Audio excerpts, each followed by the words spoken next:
Sir याद करेंगे आपको ग्रुप के साथ है ना तो मर्सी आ गई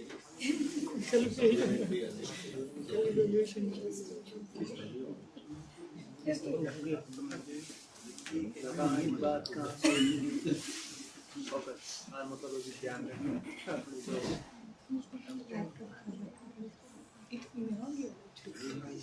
हम तो सर ये है कि बंद कर दे सर्टिफिकेट दे दे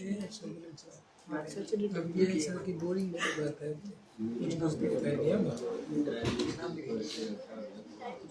सर टाइम वेस्ट नहीं है सर करें दूसरे नहीं है अब तो बस वो ऐसे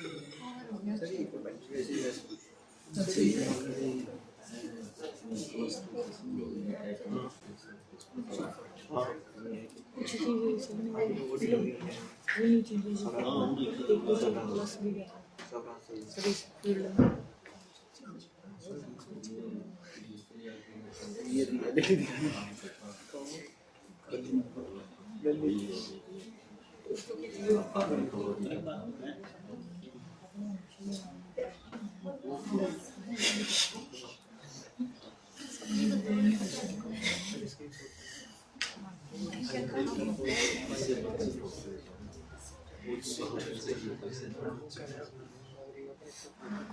क्यूरियोसिटी अच्छी बात हो गया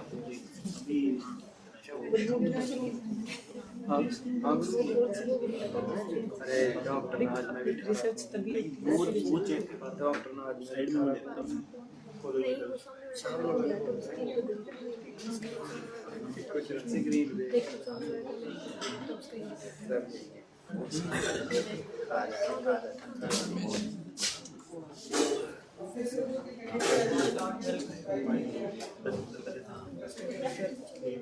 Russian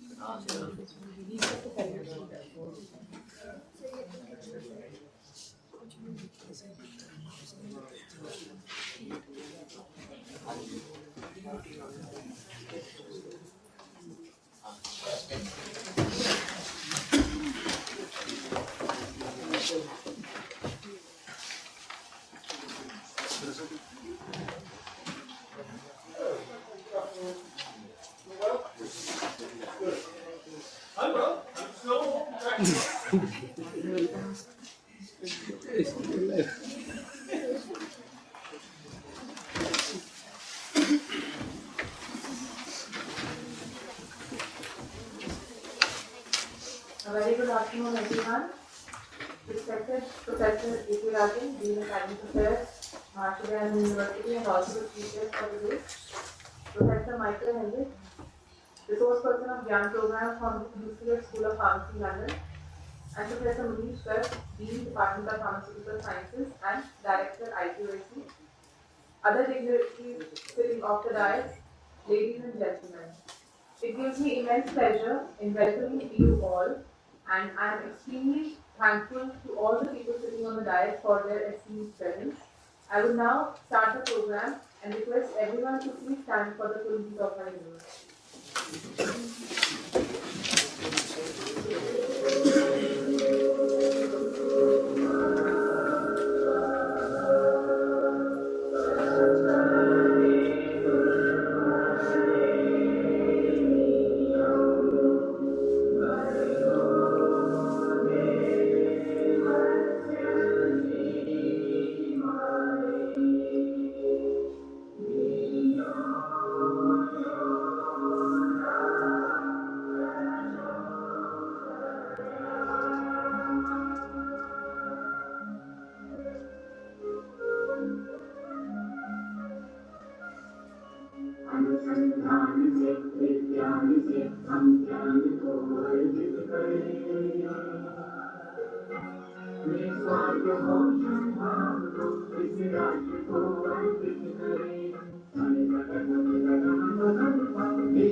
Maharshi Dayal University has a vision which aspires to be a leading transformative learning community recognized worldwide for excellence in teaching, research and service, and as a catalyst for intellectual, social, cultural and economic development. The university's mission is committed to transform lives and serve the society through pursuit of excellence in teaching, innovation, lifelong learning, cultural enrichment and outreach services. The core values of the university include academic excellence, pursuit of excellence in research and innovation, morality and ethics, social commitment and inclusiveness, environmental sustainability and service. I will now request Professor Manish Garg, Director, IQAC, to please welcome our chief guest for today, Professor A.K. Rajan, Dean of Academic Affairs, MBA.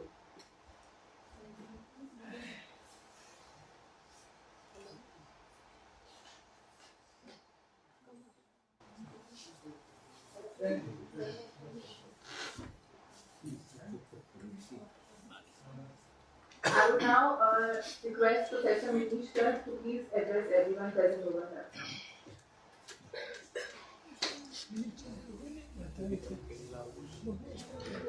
Okay.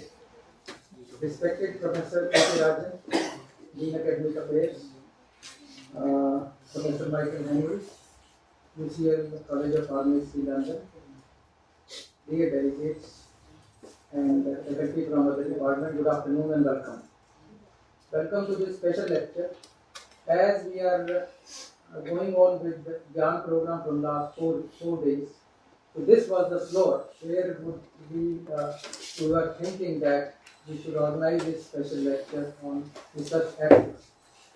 because this is the area and this is the topic which is common to all, and everyone needed the research best practices in research and research ethics.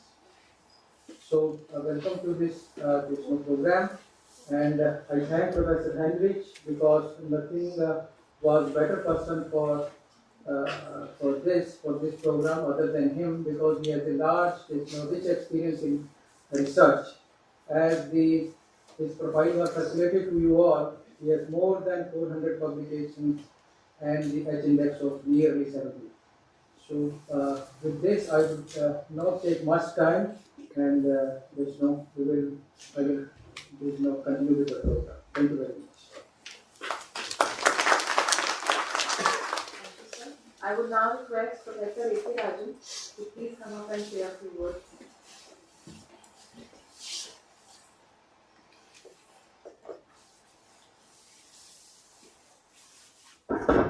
Good afternoon. Professor Michael Heinrich, the resource person for this special lecture. Professor Manish Garg, Director IQAC. My learned friends from Department of Pharmaceutical Sciences and the participants. First of all, I wish to express my gratitude to Professor Michael Heinrich for accepting our request to address the participants on best practices in research, because this is a very critical component in the research everywhere. And this is critical because, as Professor Manish Garg is heading IQAC, and IQAC deals with quality assurance in research and education. So how the quality research can be ensured? For that, even NAAC, for which this particular IQAC has been constituted, there are certain issues which I want to share with you relating to that from now onward, any higher education institution which you are representing, when it goes for accreditation, your research work will be counted on the basis of the publication made in quality research journals, which are included in 3 major databases, that is Web of Science, Scopus, and ICI. If your publication is not included in the journal, which are not indexed in any of these databases, then it becomes irrelevant. Apart from this, the budding research scholars, they may also note that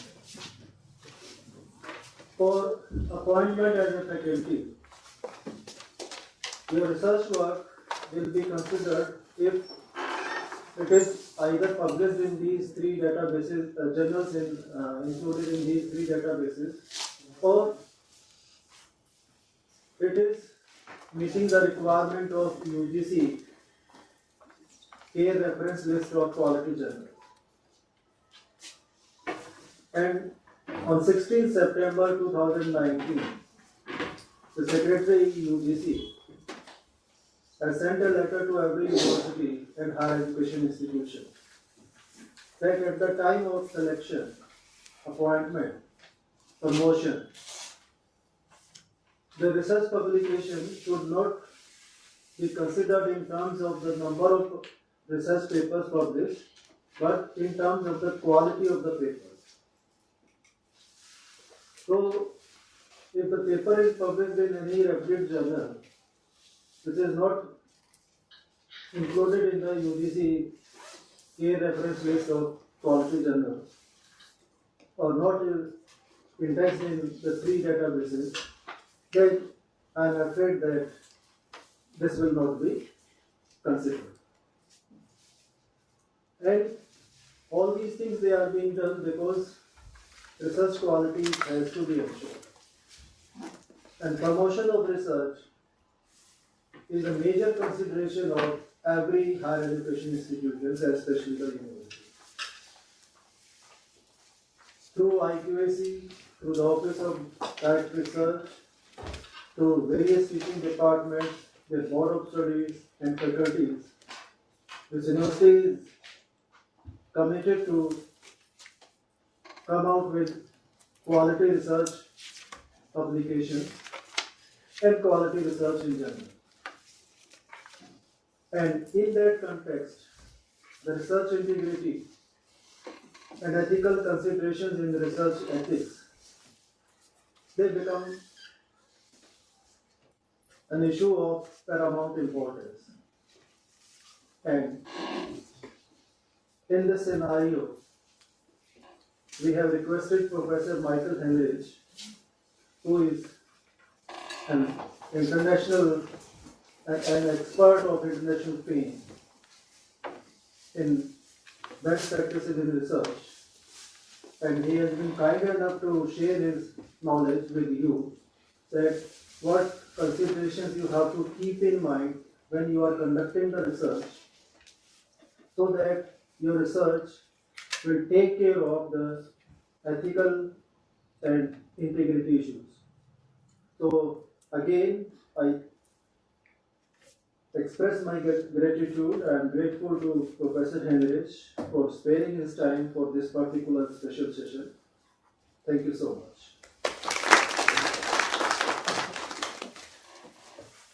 Thank you, sir. Before we begin with the technical session, I would request Professor A.K. Rajan along with Professor Manish Garg to please felicitate our special guest here today, Professor Michael Henrich, with a small memento.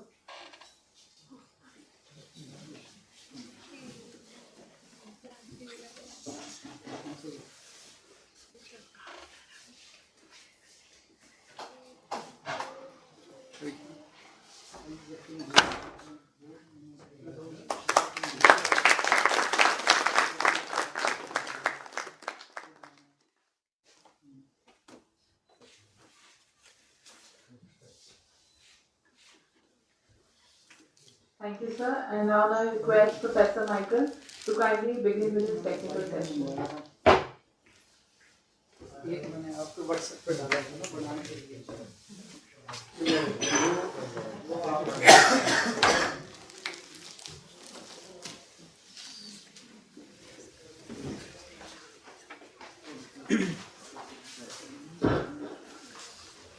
Thank you very much, Professor Rajan and Munish, for both the introduction but also the invitation. Now, as Professor Rajan said, research, ethics, research integrity, and quality in research have become crucial topics in every field. We've had a lot of individual aspects, so in a certain way I will try to pull things a little bit together for those of you who have participated in the last 4 days.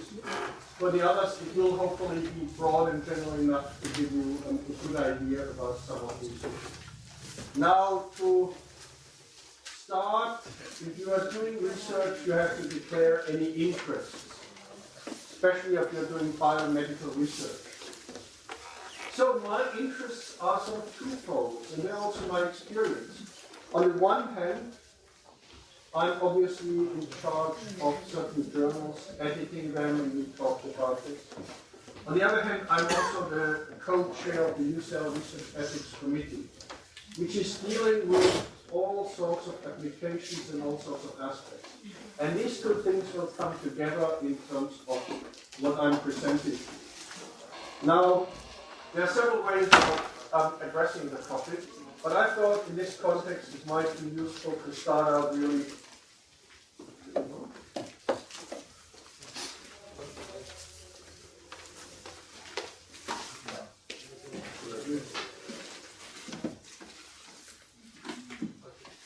Oh, sorry. Okay. Right. So much I failed the quality test over this technology. Here we are. So one of the basic and fundamental issues about research is that it must be conducted in a way that it asserts that all stakeholders have trust and confidence in the methods used, their compliance with the relevant standards, and consequently that the outcomes and the findings are trustworthy and were obtained ethically. This is not an official definition, this is what I've sort of pulled together on several sources. So the important thing here is really the word trust. If our work is not done in such a way that the world cannot trust it, we fail as scientists. It sounds rather moral, and to a certain degree it is, but it's also very practical. Behind it's really based on the expectations of making research useful and translating it into some sort of benefit. These are global ethical or moral standards. And that's the point. Ethics is universal. It doesn't matter whether you do it in Argentina, in India, or anywhere else. The basic principles are the same. But how we interpret and what the specific issues are in each country, obviously this does differ. But as you'll see, the fundamental issues are the same. The second point, both funders and journals now require you to really be very explicit about research ethics. And I'll highlight this with a few little examples during this presentation.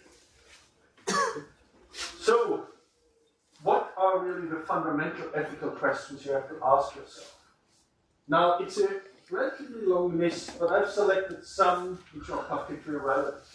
Accidental applicable benefit sharing. If you're dealing with biological samples, we talked about it. The working with animals, what is ethically acceptable? The working with participants in a hospital or volunteers in a community. The collaboration of partners, for example, in a team, who has contributed what? Scientific honesty and integrity and safety in all aspects, including things like researcher safety, radiation, chemicals, what we discussed this morning. So this is, in a broad sense, part of research integrity. Now, I don't have detailed information on the Indian requirements in terms of research ethics. But I think what we have in the UK is very good, and it's basically also founded in the international principles. So I have taken the ESRC, Economic and Social Research Council's key principles for ethics, for ethically conducted research as a guide. Research should aim to maximize benefit for individuals and society and minimize risk and harm. This doesn't mean that you should not conduct high-risk research, but you must think about how to minimize risks. There's nothing wrong about saying this is an important project and we need to do this, but think about how you mitigate. The rights and dignity of individuals and groups must be respected. Wherever possible, participation should be voluntary and appropriately informed. So the famous point about informed consent. It must be conducted with integrity and transparency. It must be clear who is accountable for the research. And that's becoming an interesting question in many aspects, in many respects now. And then the independence of the researcher. It's something we had during the last days again and again, that obviously it cannot be about trying to demonstrate the validity of a traditional medicine because a company wants it, but you must step back and be able to tell the company, with all due respect, in our model, your preparation shows nothing. This is part of research integrity, and not tweak it in such a way that it shows something other. So, what I'm doing is, in essence, looking at some specific areas in this context.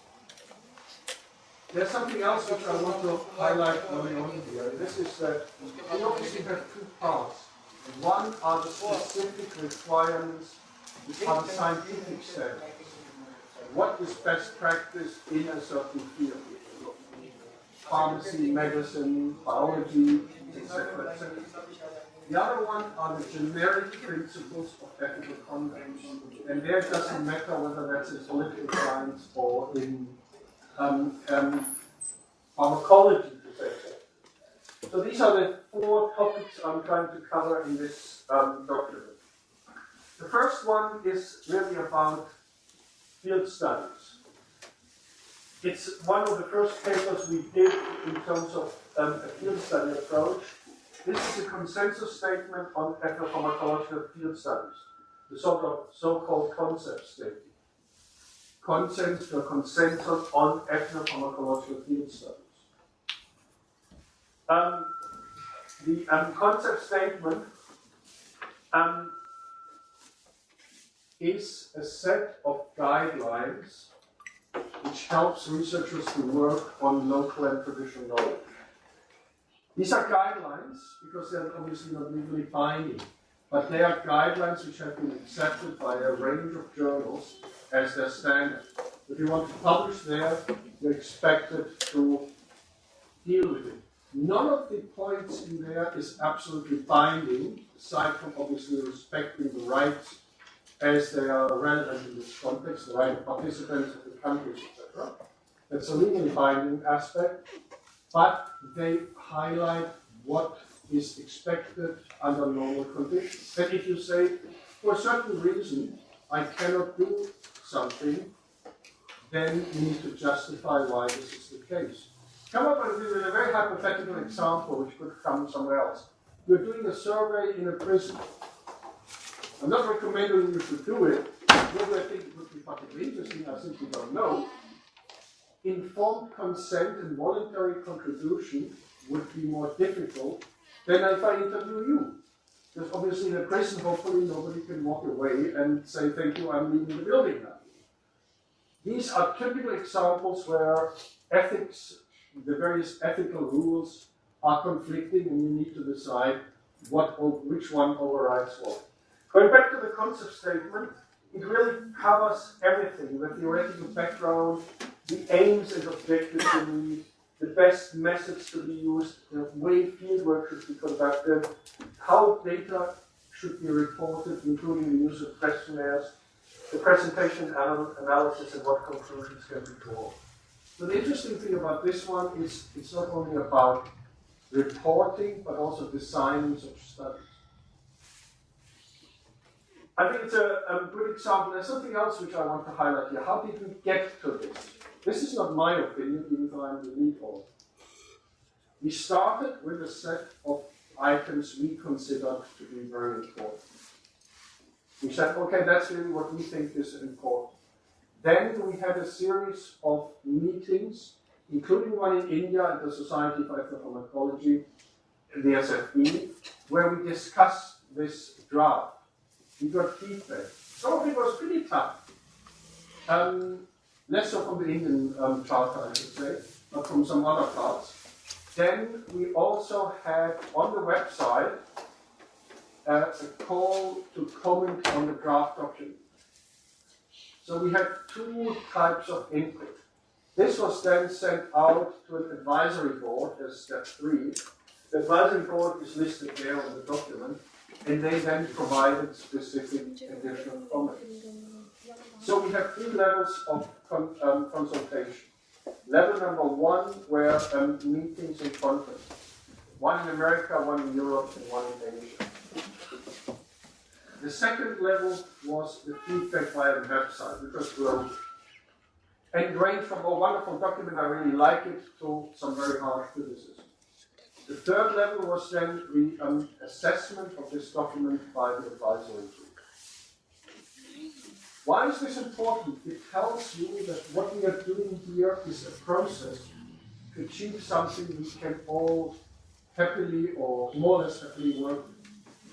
We had a document about 10 years ago, prior to this one, where a small group of colleagues and I got together and said, these are the best practice guidelines.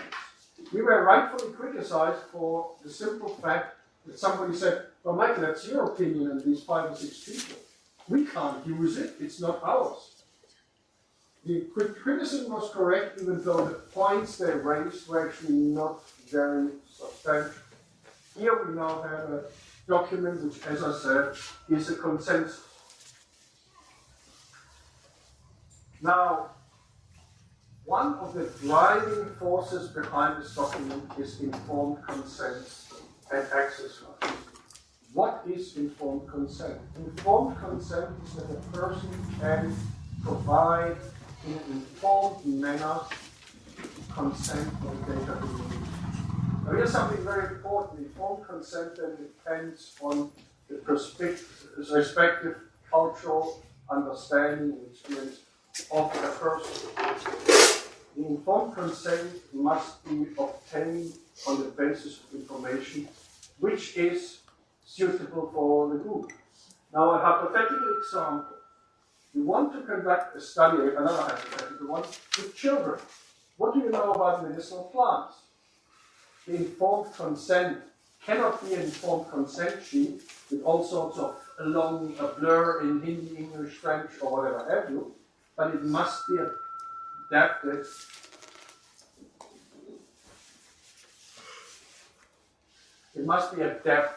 to the ability of the child or the children. Secondly, the child cannot give informed consent, so you need a second consent from the parent. How you then do it in writing or orally, all these practical questions, but that just highlights how you need to approach these things. Another aspect is plant science. This is something, a paper which actually is one of the oldest in the series, and this is about correct science, correct, in this case, taxonomy. Correct taxonomy is an ongoing issue in all journals dealing with plant science. This document by Rivera et al. Basically provides fundamental guidelines on how to report on plants. What do you need if you study a plant? This can be an environmental study, but it can also be an ethnopharmacological study.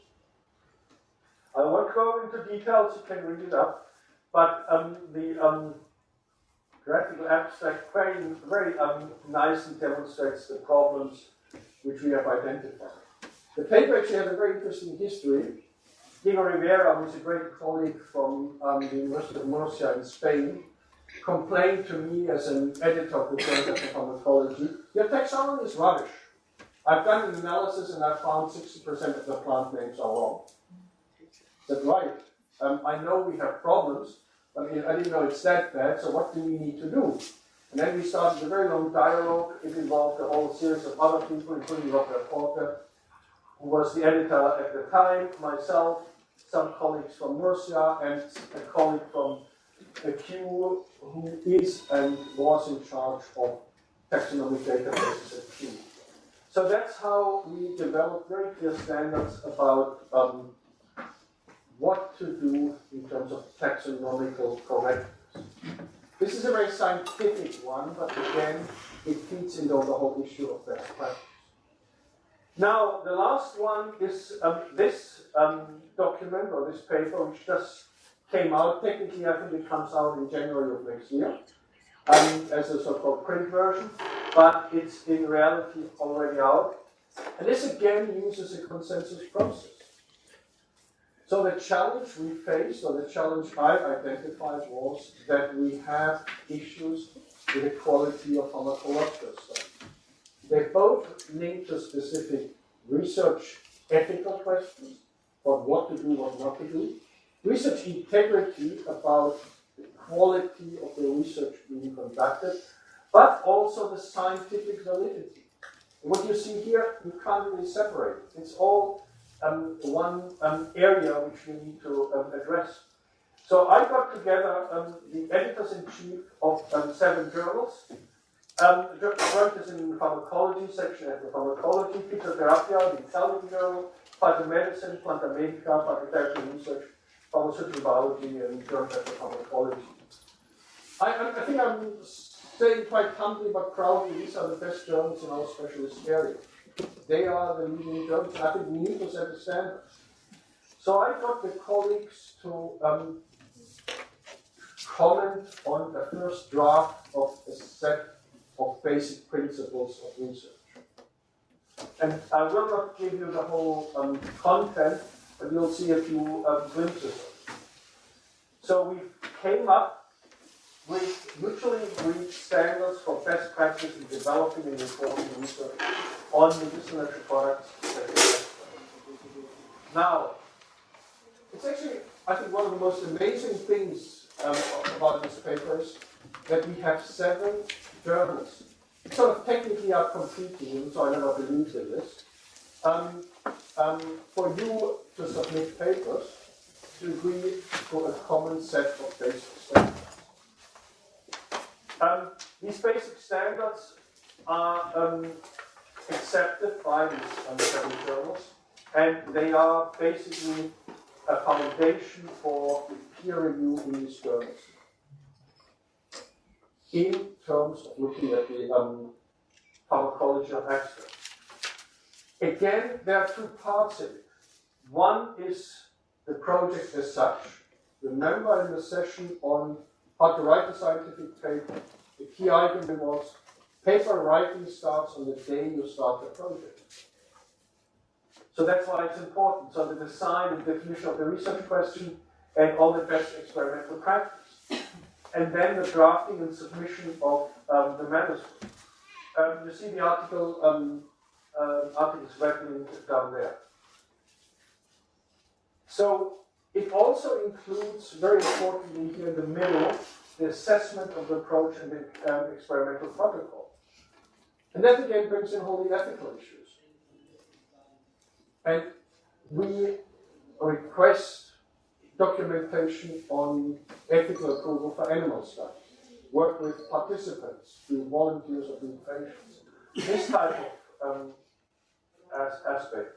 Is the research hypothesis, the research question, confirmed or rejected? Science must lead to clear answers. Is the project novel and does it provide a substantive addition to the topic? Again, a very ethical question. We talked about salami publication. Now, that's the negative way of putting it. A substantive body of work is interesting. And then, how to really report it, extracting the right information, right bibliographic information, conclusive, well-organized report on results, and a critical discussion of the hypothesis, and then all the information about what you need to include. So, I said it many times, but it doesn't matter. I'll repeat it in these 4 days.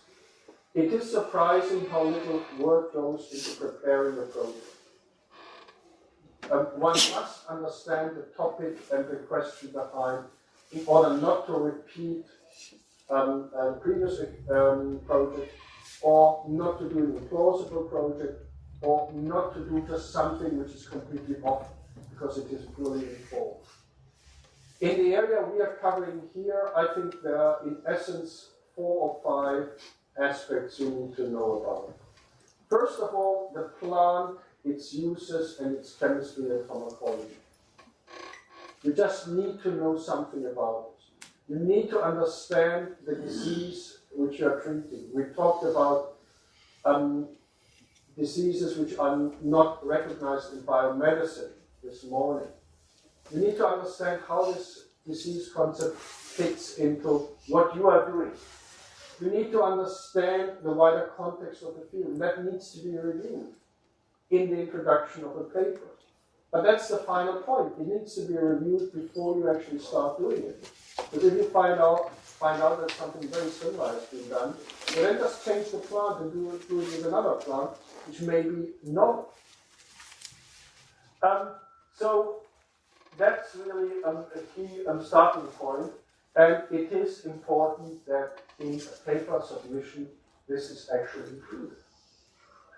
And then we have a series of specific points which we are asking you to address. It's basically from a table in this paper, and you can actually read the whole thing. And it has one line which focuses on what stage it is, the second one, the key questions, and I'm hiding from you the answers. And you can look them up in the paper, and I will talk about the answers. Things like how relevant is the potential drug to plant in phytotherapy, local precision medicine, in drug development. What evidence is already available? So exactly what I said a moment ago. In case of multi-hormonal complex preparation, how relevant is this preparation, or how is research on this product actually justified? Now there's a question which again comes in, can this plant be sourced sustainably? Are there potential ethical aspects which need to be resolved prior to the start of the project?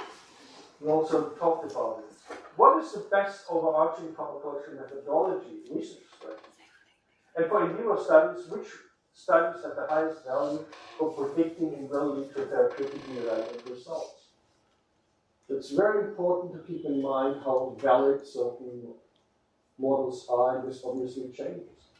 Importantly, notice we are not saying in any way it must be an in vitro and in vivo approach. In many cases, in vivo is much better, for many reasons. We are not saying this is the method to be used. This is your decision, not the editor's decision in this case. But it is getting you to think about what is the best practice in answering the question you have posed. It continues with things like the plants used based on indigenous traditional medical concept. Can the traditional use be meaningfully represented in a pharmacological model? What we talked before. I've listed here as a specific example the 4 pillars of best practice for frontiers. They are relevant because they highlight exactly this problem. We are talking about traceability of the source material and about the mechanism of action in terms of evaluating. And we talked about is anything already available in terms of accession numbers, so access to these data in terms of API compound. So this gives you some indication about the preparation. Now, the concepts and methods. We spend a lot of time during these 4 days talking about the composition of the extract. You see it here again. It is a crucial area. And what analytical data are needed to define the material under study? This is something which you really need to understand. In experimental design, again, something we talked about, have important methodological details included, yes or no? What pharmacological methods are suitable and can be implemented and used in-house? What is the current methodological state of the art in the context of the specific user question? What are the most appropriate controls? What dose range is appropriate and of potential therapeutic relevance? Again, something very important, and note we're saying dose range. Because we cannot define an absolutely sharp cutoff point, it would just not be justified. But it must be a meaningful dose range. And what dose causes toxicity? There's a famous problem which many studies don't address in vitro studies. And this is the authors show some activity on a certain target. And if you ask whether they have looked whether the cells are still viable, they don't have the answer.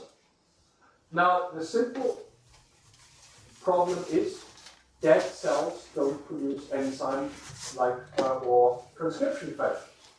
So if you kill your cells and you see at a readout, the activity goes down, the simple control must be in the same cell line what is the viability of these cells. Similarly, you may simply have cells which are weakened because of the treatment. This may need to be monitored in some sort of microscopic analysis. Now, interesting examples related to real ethical problems. Take a look at these 2 figures, this one and this one, and tell me what you think.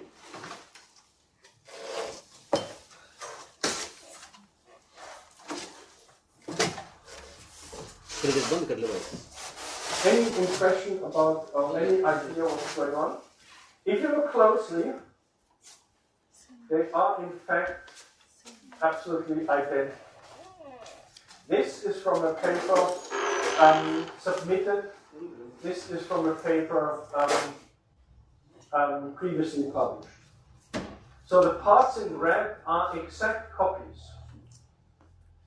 What I want to show here are two things. One, this was simply spotted. None of us would be able to find this. Well, maybe some of you are, but it would take you an awful long time. This was a submission in the year 2019, and this was a published paper about 6 or 7 years old. So the question is, some of these are controlled, so that may be acceptable. Others are not. Is this ethically okay or not? Yeah, I see some people shaking their head.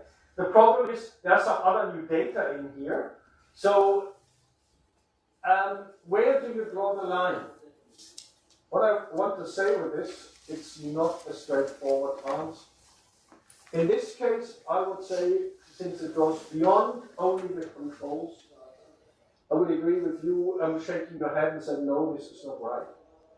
And it makes you worried for another reason. How does it work? This paper was 2014. 5 years later, you come up with this paper, and you still use the same basic gels. Something must have happened in 5 years in this lab. This is an example of, I think, two things. One, the ethical question, but secondly, the brilliance, certainly of some publishers, not all, in today going beyond just text validation, but also figures. The ability to screen millions of figures and pick out this one from a journal I don't know, and I've never dealt with it. I've looked at it once or twice, but I know very little about it, and compare it to a submitted manuscript. And this happens automatically. We don't even see this most of the time. The only reasons why I did get to see it was because of this question: is it ethically problematic, yes or no?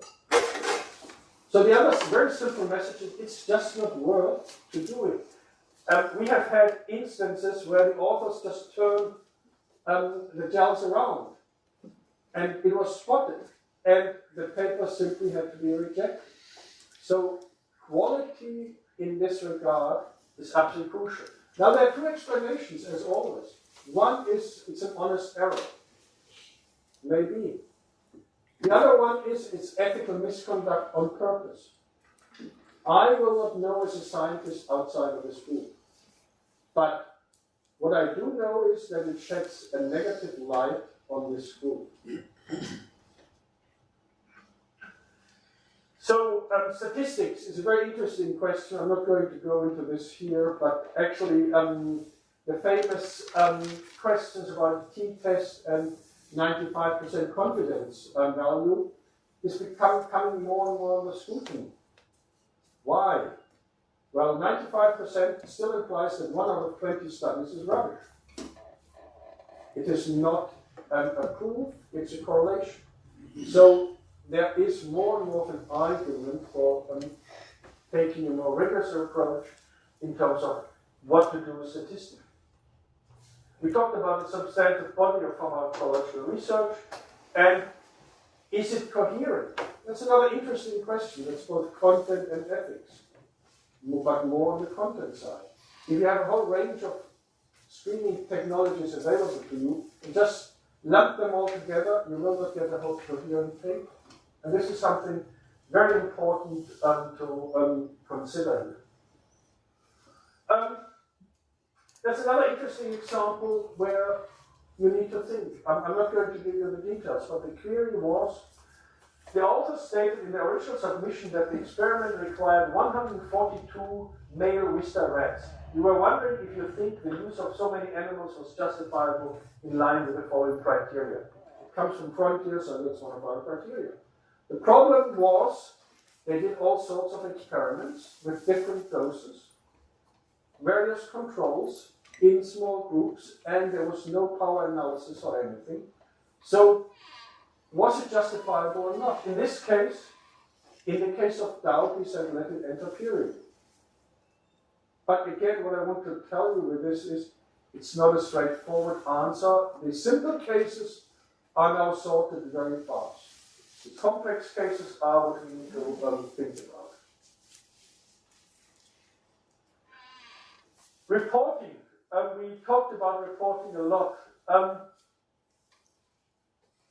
We talked about ubiquitous compounds. Temporal in the treatment of Alzheimer's, in the treatment of Parkinson, in the treatment of everything. Just is implausible. So the scientific scrutiny is a part of this. Specificity is linked to this. Antimicrobial effects, there are certain standards which we are now using. Have they been followed? We talked about the statistics before, but it pops up again, and then the anti-inflammatory issue. And then the use of kits, a very interesting challenge. Because many of the kits which are commercially available are not made for X-rays.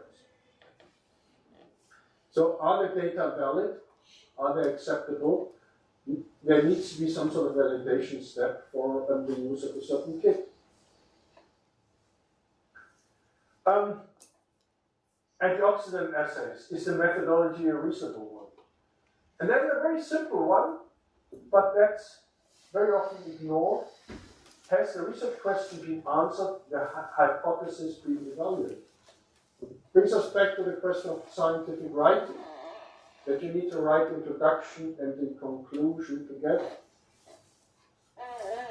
Now, there's something else which we hate doing, but I think we must really do it, and this is to consider alternative interpretations of the data. It may well be that the data we generate could also be interpreted in a different way. So you need to think about it. And then the very practical thing, does this research have clinical implications? Right, the implications and conclusions, again, I think what I'm highlighting throughout this thing is really again and again the ability to critically evaluate the prior knowledge and the knowledge you are generating in your work. And critical, as I said many times in these 4 days, is not about saying it's all bad what I've done, it all doesn't work, but it's about saying what are the best methods or the best interpretations and what are the limitations. So, let me move on to some specific aspects of working with volunteers and participants. The example before came very much from my role as an editor. What I'm talking about now is working with participants. I'm giving you a little bit of an idea in the responsibilities we have in terms of research integrity. Both we as researchers at UCL in London or you here, it doesn't matter, but there will obviously be differences. So I'm talking to you about the assessments in the context of what the Americans call an IRB, Institutional Review Board. I'm not interested at this stage in specific, let's say, ways how to interpret certain things. But again, I want us to think about, for the benefit of your projects, what are the core responsibilities and aspects to think about. To give you an example, I had one in my mail this morning about a study in a certain country where all land is owned by the state. The entire country, there's no private land. It's sort of leased to peasants and the like. And a relatively young student, inexperienced, wants to do a study in this country about the people's perception about their access to land and the state's role. Now, is this ethically justified or not? Is it properly thought through? Has she or he taken the right steps to make sure that all ethical aspects are covered? Most importantly, the safety of the informants and his or her own safety. Because if I interview a person in this country and say, that's all shit, what you're doing here. The country owns the land and we can't do anything. But what happens afterwards if the name is revealed? So how do we deal with this very practical situation? So crucial to this is, as I said earlier, informed consent. Informed here is crucial. And informed, again, as I said before, needs to be at the level which I can understand as a participant. I must be in the sort of shoes of the participants to see, is somebody who has a learning disability, a young child, an elderly patient with beginning dementia, are they able to understand it? It must be in such a language. So the two core principles are that wherever you are, there are two types of information. One is the so-called information sheet, which provides this information. Now, an information sheet can actually be a PowerPoint presentation. If I do it with a group, I can actually discuss this in front of the group. It doesn't matter. It doesn't have to be a physical sheet. It can be an online form which I read and in the end I pick it. The second one is a consent form. And this is a form where you make it very clear that you're doing it voluntarily. And again, you know, an example from UCL, in one certain department, one of the staff members, she circulated an email, we need participants for the following study. It was a minor intervention, completely innocuous, but still, could you please tell me whether you participate? 2 days later, the same staff member sent an email around saying, we urgently still need more men. We only have women who are volunteering. Could you please come forward? This comes from a staff member to students. Is this still voluntary or not? I actually discussed it with this colleague and said, no, it's no longer voluntary. But again, it tells you it's an ethical question you need to consider, you need to analyze, and you need to decide what to do. And this is where the interpretation is pretty varied. But the basic principle is be informed and give consent separately. And consent actually covers different aspects. And obviously the European Union in general, or Europe in general, has a much tighter approach to it. We have the so-called GDPR, the General Data Protection Regulation. That includes all sorts of personal data, including the use of images. I could not just take images of you and then use it in my research publication. It would not be appropriate. I would need some sort of a consent, or it's in the public domain with a large number of people. So these are very specific questions that need to be thought through. Very important, anonymity. And again, that's not easy. What does anonymity mean? But it should never be disclosed without a person's consent. Now, if you do a survey and you work, let's say, with refugees here in the state, and you are becoming too specific, and let's say you do it among your students, and you have one category male and one category refugee from Myanmar, for the sake of argument, Rohingya. How many of these students are going to be here in this university? So it's likely that you're so specific that you could identify this person. So these are things you need to consider if you want it to be completely anonymous. As I said, the GDPR is a very European thing, but I think it's a very useful one to look at and to think about. And then there's something else which is very important in this context. Who has access to these data? The example I just gave you, if it's about something contentious, would it be possible to identify this person, and would he or she then have a disadvantage? Going back to the example about land use in that other country, would the person who gives some information about her or his unhappiness about the land use be at risk from being simply taken to prison? So you see that there are all sorts of aspects. What this really implies is that you have a particular responsibility in cases where we are dealing with what is called special category data.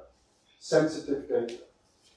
And this can be things which go back in the country's history. We are doing a project in Guatemala. Guatemala has a very horrible history of military dictatorship. There are certain aspects of our work where we have to be very careful, because many of our informants are the children of people who were killed by the military. So again, we must find out what is ethically appropriate, what can be approved and what not. So harm and distress and safety and well-being are really the two crucial parts.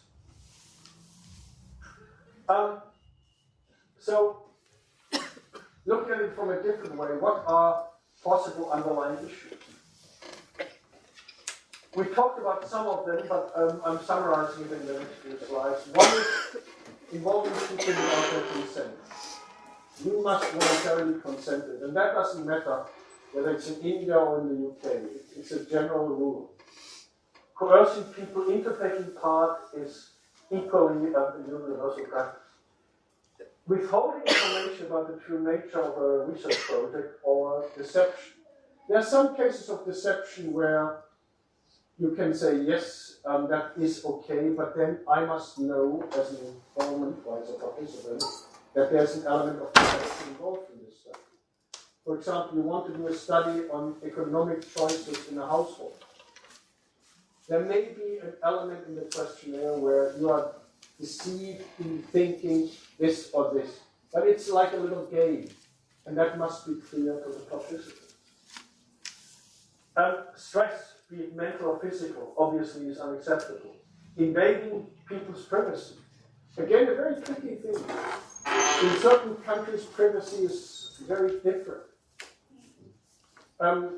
We had a study in China where they were planning to take images of people in private spaces where the faces would have been visible.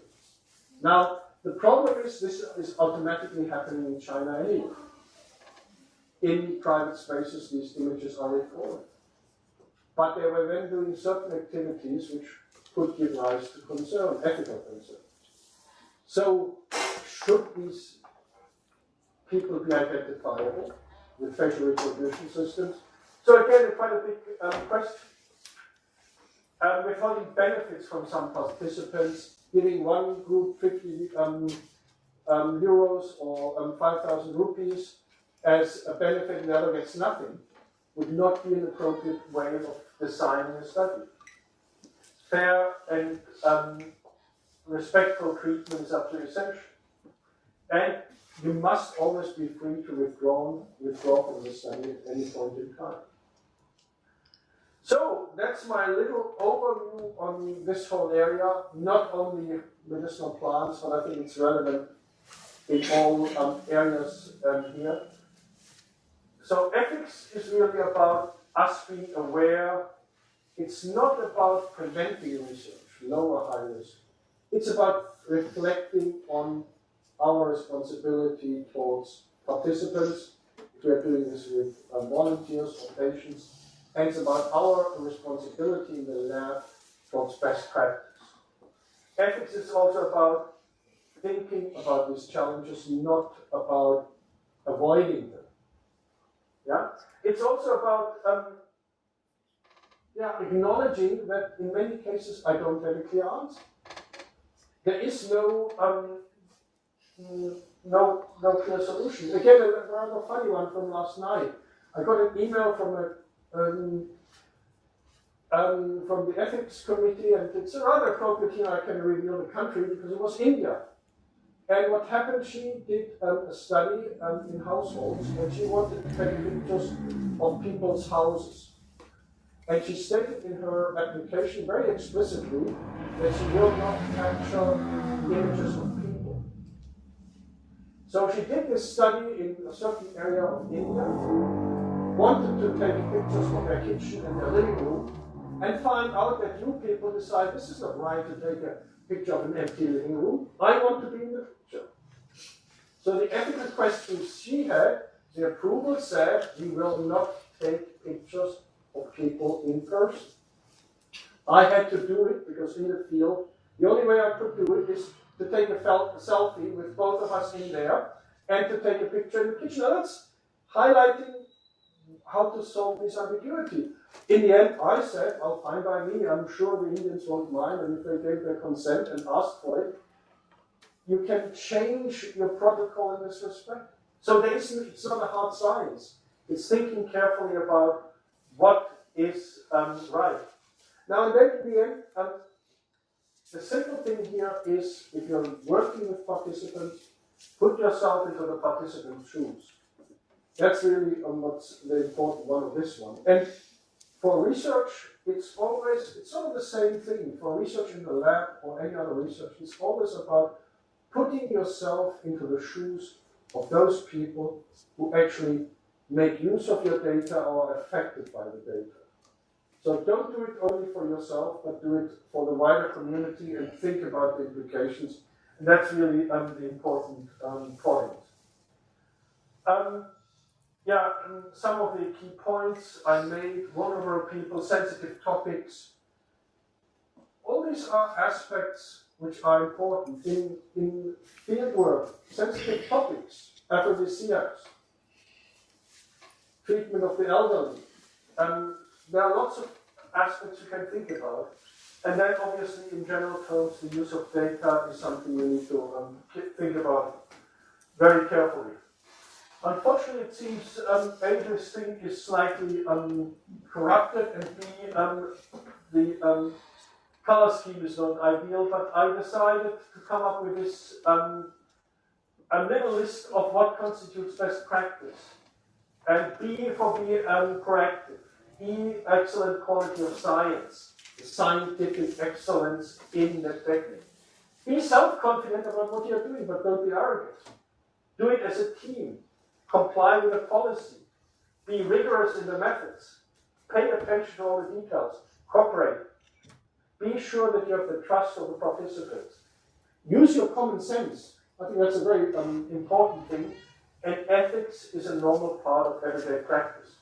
So with this slightly corrupted slide, I'll close this presentation on best practice. Thank you very much.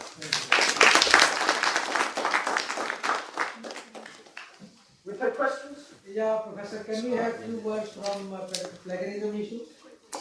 We can, 2 words. Yeah. Very bad.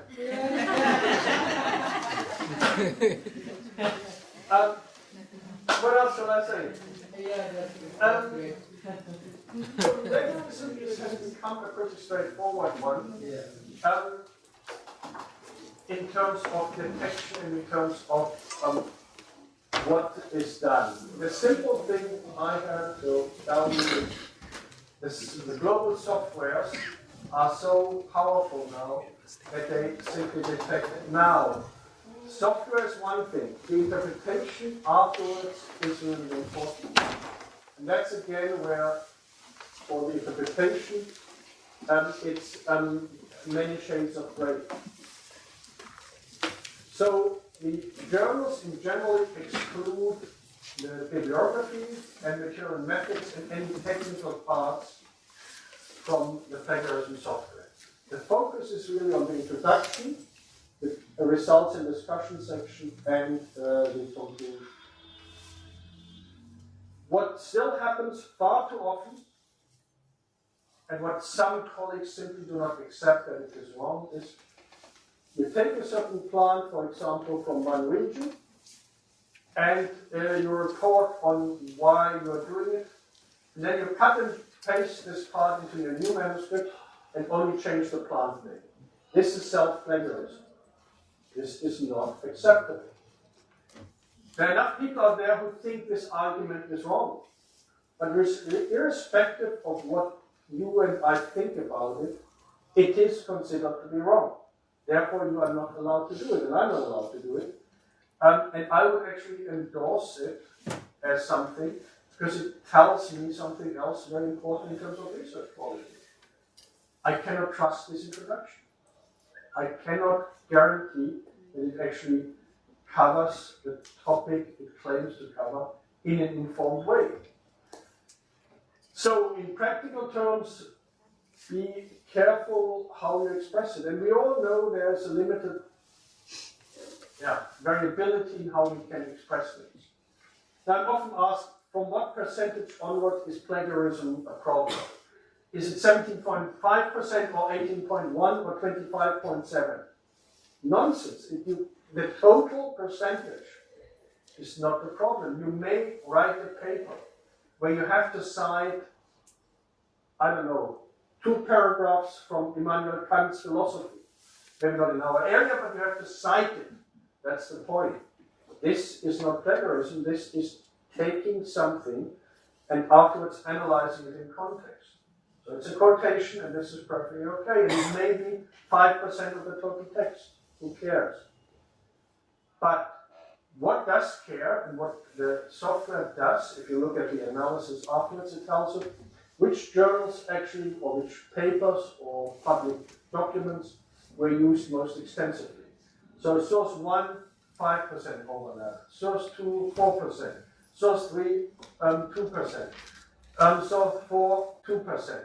So that adds up to over 10%, with some of them very prominent. And of these 4 hypothetical articles, 4 are from that group. Then you have a problem. So it always has an element of assessing what is behind it. It's not that you can come up with a single number and say, okay, after if it's more than 17%, it's plagiarism. No, it cannot work like this. It must be based on an assessment of the content. A bit more than 2 words. Yeah. Yeah, other questions? How do you, thank you very much for such an informative talk. But what is your opinion on the standard of journal? We have noticed this has gone down decreasing day. And I mean, country like developing country, we are seeing the number is increasing. Yeah. And they are publishing even without review sometimes. And whatever author is commenting. Yeah. I mean, you are submitting an article just sometimes your own promotion and sometimes getting the number of papers. And it is published. Well, I think Professor Rajan made that point for India. You know, if you remember what Professor Rajan said in the introduction, that a journal must be listed in one of the accepted databases. Now, what I wanted to say, this little seal here, that's why I went back, the cross-check mark. This is actually one which points to a quality of peer review. It doesn't say that the paper is right, it doesn't say that it's perfect, but this is one of the tools you can easily use to see whether the paper is of acceptable quality. How we deal in the end with the scam and rubbish journals, I don't know. It will continue as long as we as a community don't systematically boycott it. When I open my computer now, after having looked at my email for 5 hours or whatever, I'll have 5 invitations to contribute to some weird journal. Well, there's only one solution, it's called the delete button. But enough people still fall into this trap. And I don't understand how, and I don't understand what's happening there. But again, I think the big picture is that we have more and more power to control quality via this sort of artificial intelligence, the big data. And this certainly helps in interpreting the evidence we are generating and how reliable it is. I would say, in a certain way, and this is now becoming more manageable than it was 4 or 5 years ago. The electronic publishing has matured to some degree, and I hope that we get some of these under control, and some publishers are getting more serious. The Onyx Group is still very problematic. A Bentham went from horribly bad to pretty reasonable. Elsevier is struggling on, doing a lot on this, but at the same time wants to defend its business model. They're not perfect. And no, not a single publisher is. What else? Sir, you said suitable statistics. Since the t-test sometimes exaggerates. The t-test is perfectly fine, if it's the right test for the right question. I think what you see very often is that the wrong test is used and you just run it via SPSS or some other database. And again, you need to have input from someone who can tell you, yes, this is actually the right approach, and this is the control variable. That's that's the control figure and the variable. So that's what you need to know.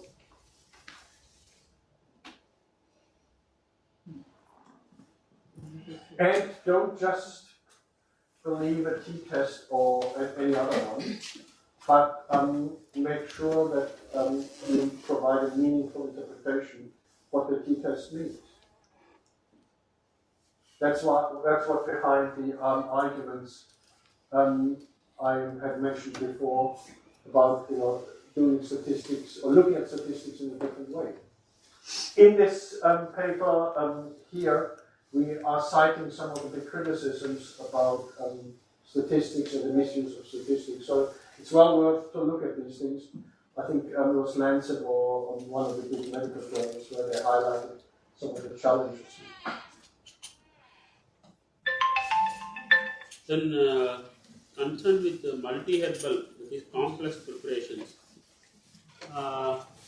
if there is any study on inhibition or inducing a phytochemical of one herbal by another herbal constituent?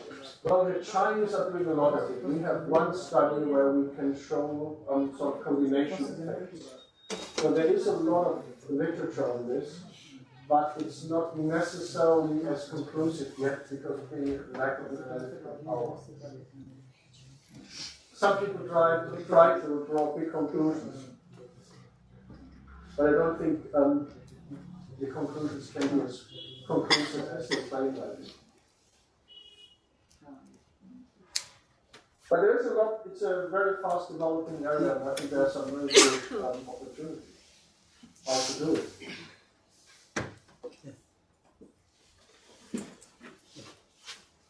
It's a wonderful talk regarding the pharmacological best practices. One point I'd like to know that whether it is still relevant to conduct the field studies, particularly ethnobotanical or ethnomedicinal studies, without conducting these laboratory studies. It is still relevant? I would not be qualified to say is it relevant or not. I would, in general terms, say if the conditions are right, yes. What worries me is that some colleagues seem to think we do a little ethnobotanical studies and then move up the valley 5 kilometers up north or something, and in the end the plants are the same. In the statement I mentioned here,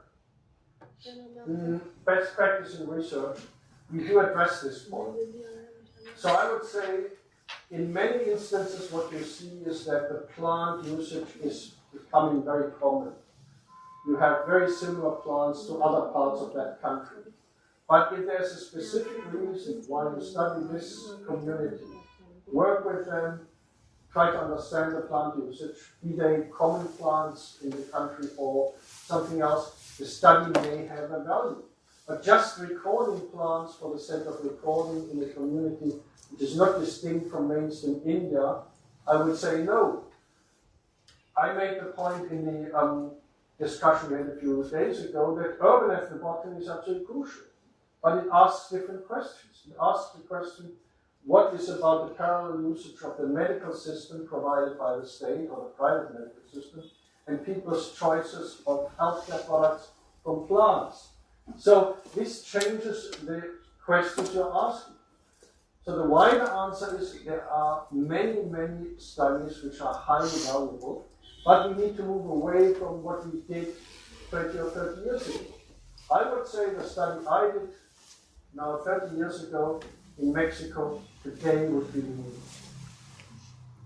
for certain reasons. It was absolutely right at the time, it would have been right 10, 15 years ago, and I can tell you what would be meaningful today in this specific context. But the way I did it 30 years ago, today would no longer be suitable. So, yes it is, but be creative and be innovative in terms of what question you're asking, how you approach it. Thank you. So whether authorships have some ethical issues related with it? Or Sorry, do that again? so I'm asking whether authorship is under having some ethical issues related with it or not. Authorship is a very big topic, and thank you for raising it. I actually didn't include it here. It's at all levels very relevant. We addressed it when we talked about publication a little bit, but obviously an author must have made a substantial contribution to the design and execution of a project. If this is not the case, authorship is not merit. I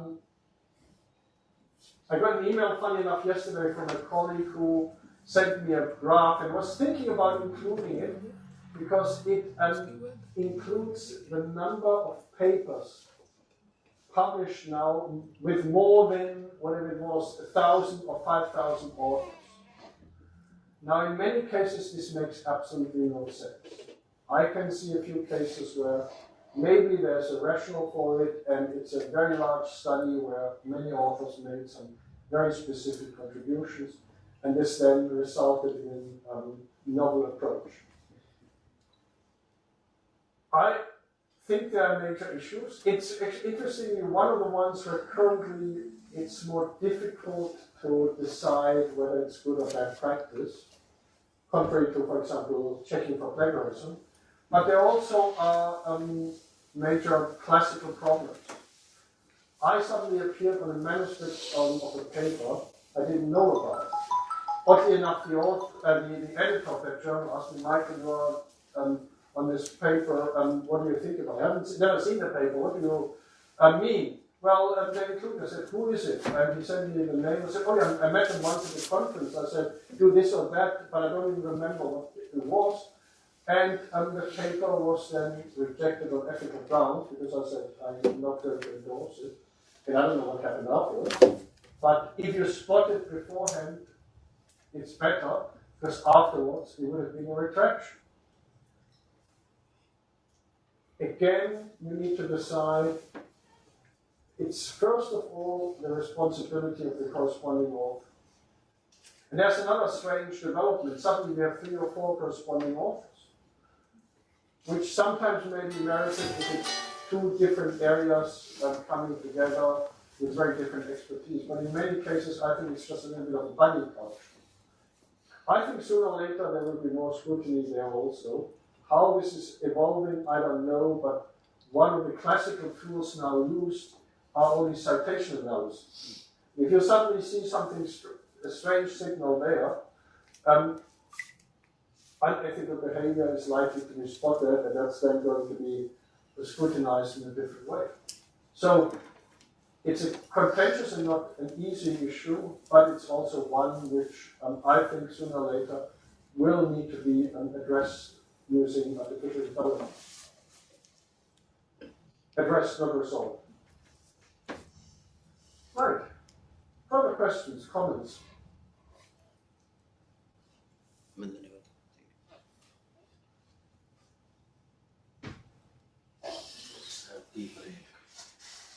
I think, thank you very much. Okay, thank you for listening.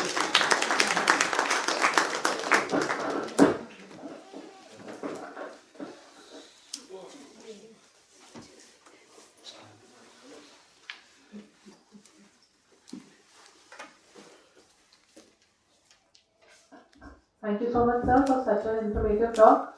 The topic you have covered today, I'm sure it has benefited all the researchers present over here. I thank you again. We shall meet tomorrow now, same time, 9:30. Initially, we'll be having a technical session, which shall be followed by an evaluation test.